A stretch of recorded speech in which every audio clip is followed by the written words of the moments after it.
வணக்கம். இன்னைக்கு online tailoring வீடியோஸ்ல நம்ம கற்றுக்கொள்ள வேண்டிய சில நல்ல தையல் பழக்க வழக்கங்களை பத்தி தான் பார்க்க போறோம்.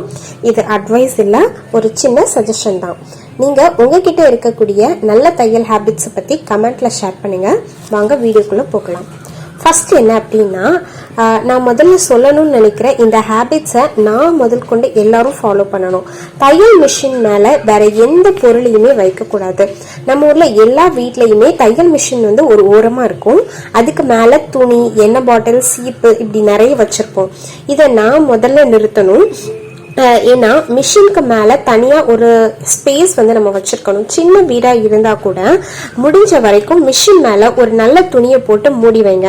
மற்ற எந்த பொருளையுமே அதுக்கு மேல வைக்காதீங்க. இப்போ கொஞ்ச நாள் வச்சு பாத்தீங்கன்னா என்னோட பசங்க எல்லாருமே என்ன பண்றாங்க அப்படின்னா, அது மேல வந்து ஒரு எப்படி சொல்றது, அவங்களோட விளையாட்டு ஜாமான் எல்லாத்தையுமே வச்சு ஒரு கபோர்ட் மாதிரி அதை வந்து யூஸ் பண்ணிக்கிறாங்க. ஸோ அது வந்து எடுக்கும் போது அந்த குழந்தைங்களுக்கு வந்து தெரியாது. ஏன்னா மிஷின்ல வந்து நம்ம நீடில்ஸ்ல இருந்து அந்த மாதிரி எல்லாமே வச்சிருப்போம். சோ அவங்க அதை எடுக்கும் போது பெடல் பண்ணிட்டாங்க, இல்லைன்னா வீல் வந்து அது சின்ன குழந்தைங்களுக்கு வந்து தெரியாது. சோ இது என்னன்னு பாப்போமேன்னு சொல்லி வீலிங் பண்ணிட்டாங்க அப்படின்னா நீடில் வந்து பிள்ளைங்களுக்கு கையில வந்து குத்துறதுக்கான வாய்ப்பு வந்து நிறையவே இருக்கு. சோ முடிஞ்ச வரைக்கும் இதை நம்ம வந்து அவாய்ட் பண்ணணும். மிஷினை வந்து ஏதாவது ஒரு நல்ல கிளாத் வச்சு மூடி வைக்கிறது வந்து ரொம்ப ரொம்ப நல்ல விஷயம். அதே மாதிரி மிஷினுக்கு மேல எந்த திங்ஸையும் வைக்கக்கூடாது. செகண்ட் வந்து என்ன பார்த்தீங்க அப்படின்னா, தையல் மிஷினோட பொருளை எல்லாமே வந்து தனித்தனியா வச்சுக்கணும். நாம என்ன பண்றோம் அப்படின்னா, பாபினா இருக்கட்டும், இல்லைன்னா ஊசி, லேஸ் எல்லாத்தையுமே வந்து ஒரே பாக்ஸ்ல வந்து போட்டு வச்சுக்கிறோம். நூல்ல இருந்து எல்லாத்தையுமே வந்து ஒரே இடத்துல போட்டு வைக்கிறதுனால அந்த அந்த நூல்லாம் என்ன ஆகுது அப்படின்னு பாத்தீங்க அப்படின்னா, அது ஒன்னோடு ஒண்ணு சேர்ந்துருது. இப்ப நம்ம டக்குன்னு ஒரு இதை எடுக்கணும் அப்படின்னா எல்லாமே ஒன்னோடு ஒண்ணு சிக்கும் போது ரொம்ப கஷ்டப்பட வேண்டியதா இருக்கு. சம்டைம்ஸ் நமக்கே அதுல வந்து எரிச்சல் வந்துடுது. ஸோ குண்டூசினா குண்டூசி தனியா குத்தி வச்சுக்கோங்க. நூலுக்கு சின்னதா ஒரு பாக்ஸ் வச்சுக்கோங்க. அந்த மாதிரி சாப்பிக்ஸ், மார்க்கர் எல்லாமே வந்து நீங்க தனித்தனியான ஸ்பேஸ்ல வந்து பராமரிச்சு வச்சீங்க அப்படின்னா உங்களுக்கு எடுக்கிறதுக்கு ரொம்ப ஈஸியா இருக்கும். அதுக்கப்புறம் தேர்ட் என்ன அப்படின்னா, நம்ம வெட்டுறதுக்குடைய துணி மெயினா இது வந்து எல்லாரும் இந்த விஷயத்த வந்து நம்ம வந்து இந்த விஷயத்துல தப்பு பண்ணிக்கிட்டே இருப்போம். என்னன்னா துணி வெட்டுறதுக்கு அப்படிங்கிற துணியை கத்திரியை வந்து அதுக்கு மட்டும்தான் நம்ம வந்து யூஸ் பண்ணணும். நிறைய பேர் வந்து பேப்பர் வெட்டுறதுக்கு, ஏதாவது திங்ஸ் வெட்டுறதுக்கு நம்ம அதை வந்து தனியா யூஸ் பண்ணிட்டோம் அப்படின்னா நமக்கு கண்டிப்பா கத்தி வந்து நெக்ஸ்ட் வந்து துணி கட் பண்ணும்போது அது கரெக்டா வெட்டாது. அதோட ஷார்ப்னஸ் வந்து போயிடும்.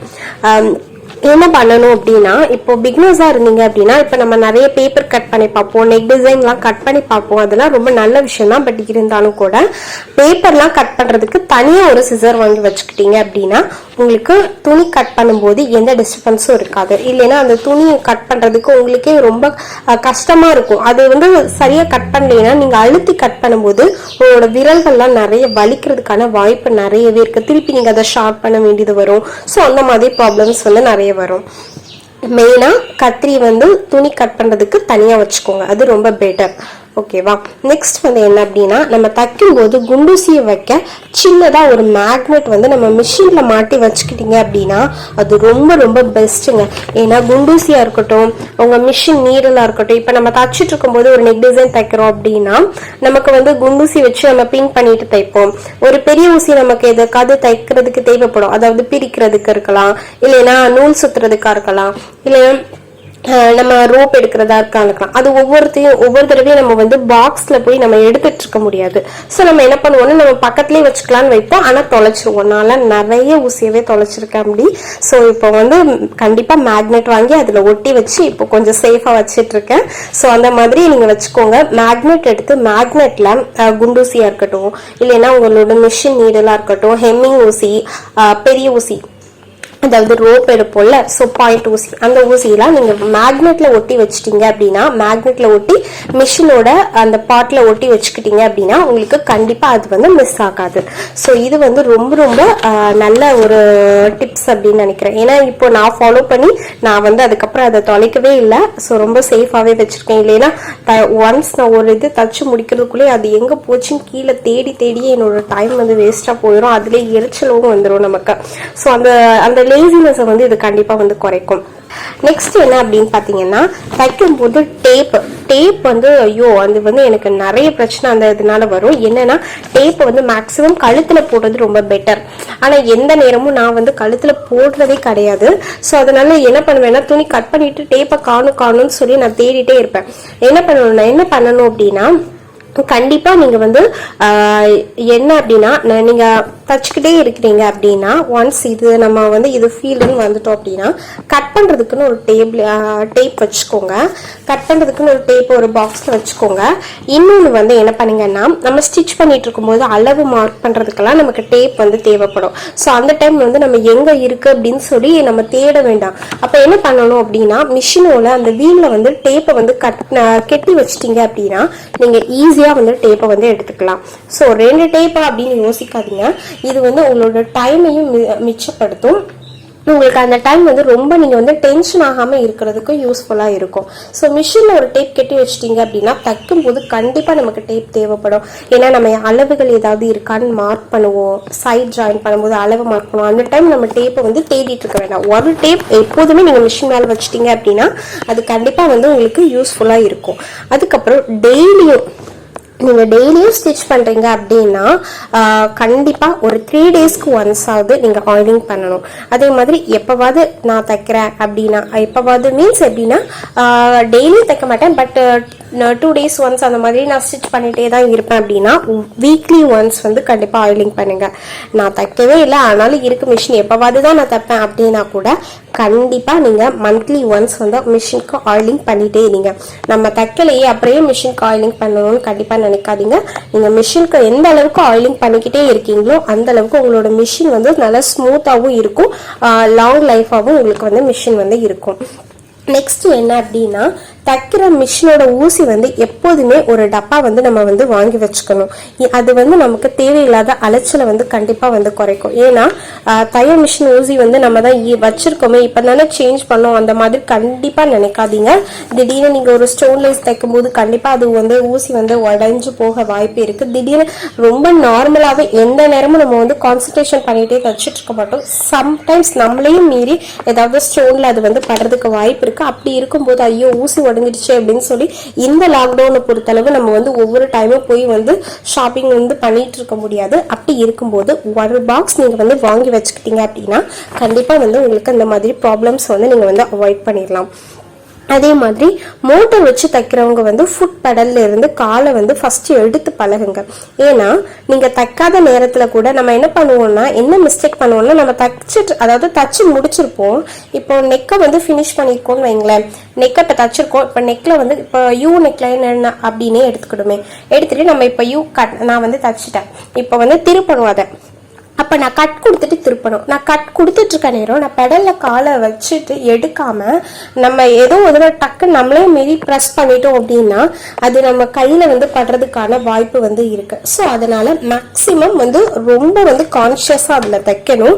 ஏன்னா பிகினர்ஸ் பொறுத்தளவு இந்த மாதிரி ப்ராப்ளம் நிறைய வரும். ஸோ அவங்க வந்து கண்டிப்பா வந்து ஒன்னு கான்சியஸா நீங்க காலை பெடல்ல வச்சிருக்கீங்க அப்படிங்கிற கான்சியஸோட இருங்க. அப்படி இல்லைன்னா மேக்சிமம் இன்னும் நல்லா ப்ராக்டிஸ் பண்ற வரைக்கும் பிகினர்ஸ் என்ன பண்ணலாம்னா, ஒன்ஸ் நீங்க பெடல் பண்ணி முடிச்சுட்டு பெடலை எடுத்துட்டு கால்ல இருந்து பெடலை எடுத்துட்டு அதுக்கப்புறம் கூட நீங்க வந்து திருப்பி வந்து தைக்கலாம். ஸோ அப்படி பண்ணும்போது இந்த மாதிரி பிரச்சனைகள் வந்து உங்களுக்கு வராம இருக்கும். அதுக்கப்புறம் நீங்க தச்சு முடிச்சதுக்கு அப்புறம் பாபின் கேஸை வந்து வெளியில எடுத்துருங்க. இதனால குழந்தைகள் வேறு விஷயங்களுக்காக தையல் தவறுதலா வராம இருக்கிறது வந்து தடுக்கப்படும். அதாவது நம்ம பாபினை வந்து எடுத்துட்டோம், பாபின் கேஸ் எல்லாத்தையுமே ஒன்ஸ் நீங்க வந்து ஸ்டிச் பண்ணி முடிச்ச உடனே அது எல்லாத்தையுமே எடுத்து வைக்கிறது பெட்டர். ஏன்னா இப்போ எனக்குலாம் வந்து பாத்தீங்கன்னா என்னோட குழந்தைங்க என்ன பண்றாங்கன்னா, மிஷினை வந்து அவங்க 2 பேர் பெடல் பண்றேன்னு சொல்லிட்டு நம்ம வந்து எந்த நேரமே கவனிச்சுட்டு இருக்க மாட்டோம். ஸோ அவங்க என்ன பண்றாங்க, சீப்பு அப்புறம் அவளோட விளையாட்டு ஜாமான் எல்லாத்தையுமே எடுத்து வச்சு நான் தைக்கிறேன் அப்படின்னு சொல்லிட்டு அதை வந்து பண்ணிடுறாங்க. இப்படி வச்சு என்னோட ஊசி 2 ஊசி அதுல வந்து சீப்பெல்லாம் உள்ள வச்சு ரொம்ப மிஷின் வந்து ஸ்டக் ஆகி ஸோ அந்த மாதிரி பிரச்சனைகள் வந்து நிறையவே வந்துடுச்சு. ஸோ அதனால மேக்சிமம் அது எல்லாத்தையுமே அவாய்ட் பண்ணிருங்க. குழந்தைங்களை கண்டிப்பா மிஷின் கிட்ட விடவே கூடாது. அது அவங்களுக்கு கண்டிப்பா சேஃப் இல்லாத விஷயம். அதுக்கப்புறம் துணியை வந்து கட் பண்ணும்போது ரைட் சைட் ராங் சைட் வந்து கண்டிப்பாக மார்க் பண்ணணும். அப்படி மார்க் பண்ணுறது வந்து ரொம்ப ரொம்ப நல்ல விஷயமும் கூட. ஏன் அப்படின்னா இப்போ பிகினர்ஸாக இருக்கிறவங்களுக்கு வந்து இந்த ப்ராப்ளம் வந்து நிறைய வரும். துணியோட அதாவது நல்ல பக்கம் கெட்ட பக்கம் மார்க் பண்ணாமல் அவங்க தைக்கிறதுனால ஸ்லீவ் ஜாயிண்ட்ல நிறைய பிரச்சனைகள் வரும். ஏன்னா ஒரே பீஸ் அதாவது வலது கை இடது கை இருக்குல்ல அதை வந்து மாற்றி வச்சிருவாங்க. ஏன்னா அந்த மார்க் பண்ணாதது தான் காரணம். அதே மாதிரி பீசஸ் 2 பீசஸையுமே மாற்றி வச்சிருவாங்க ஃப்ரண்ட் சைடும். ஸோ அந்த மாதிரி ப்ராப்ளம் வராமல் இருக்கிறதுக்கு துணியை நீங்கள் வந்து மார்க் பண்ணும்போதே ஒரு இன்ட்டு மார்க் நீங்கள் போட்டுட்டீங்க அப்படின்னா உங்களுக்கு இந்த மாதிரி பிரச்சனைகள் வந்து வராமல் இருக்கும். ஸோ அதே மாதிரியே என்ன பிரச்சனை இன்னொன்று அப்படின்னா ஸ்டிச் பண்ணும்போது என்னென்ன பிரச்சனைகள் நிறைய தப்புகள் பண்ணுவாங்க அப்படின்னா கண்டிப்பாக நீங்கள் ஸ்டிச் பண்ணும்போது நீங்கள் ஸ்டூலோ இல்லை டேபிளோ எதில் நீங்கள் உட்காந்து ஸ்டிச் பண்ணாலுமே சரி உங்கள் பக்கத்தில் வந்து ஒரு சேர் வந்து வச்சுக்கோங்க.